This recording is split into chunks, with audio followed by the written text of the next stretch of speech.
All right, there's a lot of golf stories out there. First, let's just start with the obligatory Tiger thing. And I want to beat the guy when he's down. He's obviously going through a lot. But I was kind of bummed when I saw even Jack, who's always publicly backed him and said great things about him, and said, "Look, the guy's going to be back. The guy's going to be back." I don't know if you saw this week, but he was out this area. Yeah. Yeah, he recently said, "You know what? We may never see him again." Even Jack is saying.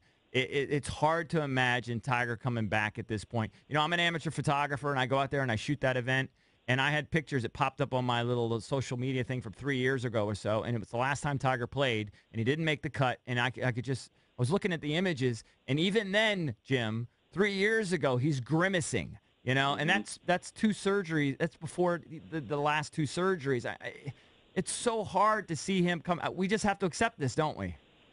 I think what Jack was doing is he was trying to be supportive. I think it may have been, not that Jack was overthinking this like I am right now, but he was probably employing the strategy, let's quit trying to put this pressure on Tiger about when he's going to return, and let's let Tiger focus on getting his life straightened out. So I'm not going to put any kind of expectations out there about him playing golf again. And I think that's how everyone feels in the golf community right now. It's not about getting him back for tournament play. I still don't think that's a crazy idea, by the way. I think that could still happen. I'm not saying I believe it'll happen. I think he's still young enough, believe it or not, at 41, for this to be a possibility. Right. And I think that's where Jack was coming from. He was at this fundraiser he had out in Virginia. I believe it was called Creighton Farms, and raising a lot of money for his Nicholas Children's Hospitals, which I must segue to before your next question. Yeah. I had Jack out to Pebble Beach for a fundraiser 2 weeks ago, and the whole Nicholas family, for one of the great celebrations I've ever been a part of, or fortunate enough to be a part of, for the hospital research center that my wife and I together, the Nantz National Alzheimer's Research Center.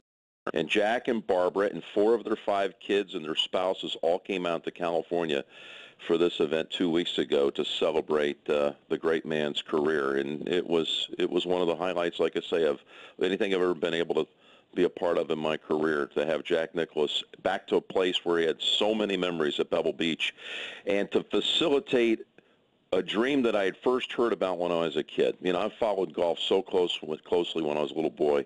I always remember Jack Nicklaus saying, if I had one last round of golf to play in my life, I would want it to be at Pebble Beach with my boys.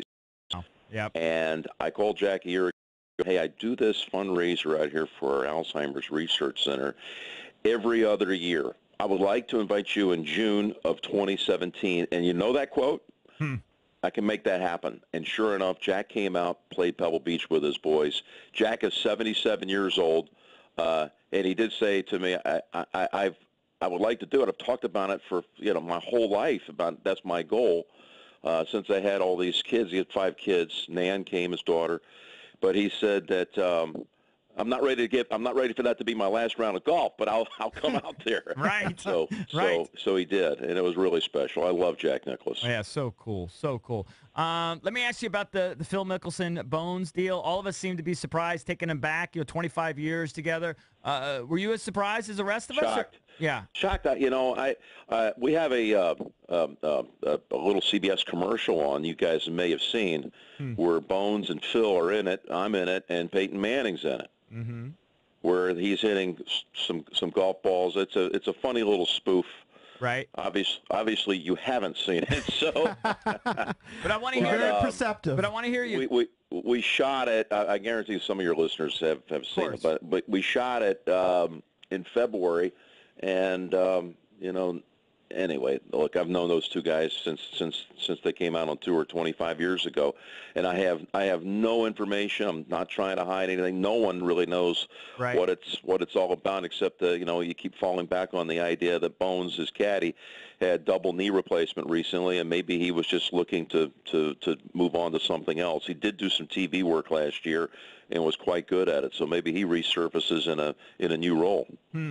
All right, so Sergio wins the Masters, and we think that could be sort of the breakthrough for him. Do you still see that? Brooks wins the U.S. Open. Here's the thing, though, right? What have we had, Jim? You know this better than anybody. 6 straight first-time major winners. Which of Seven. these? 7. Which of these Seven guys now. is going to be the multiple winner first? A lot of people are saying that like it's a negative thing for golf that we've had all these first-time winners in a row, so we can't get any momentum going.